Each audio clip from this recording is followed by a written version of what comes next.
అంటుకో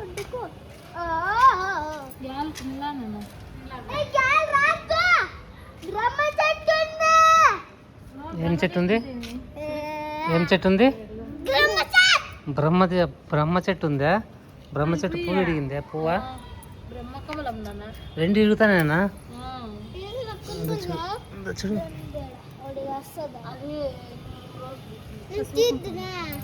వాన పడింది కదా ఈరోజు అమావాస్య ఇరిగింది.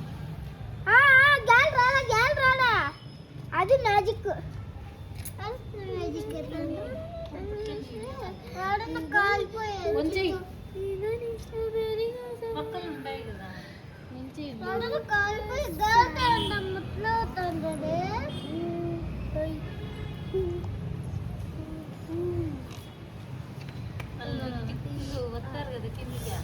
అప్పుడు పీక్కుండ్రా ఇప్పుడే వీకదు పూజ కాదు పీక్లా చూస్తాను. ఎంత బాగా ఇడిగిందా. డ్రాగన్ పూలు కానీ ఇట్లా ఇడుగుతాయి కానీ వాళ్ళ ఇంటి డ్రాగన్ పూలు కానీ నైటే మా ఇడిగేది అవి కానీ నైటే 5 పూలు ఇడిగిందే ఉంది నాన్న.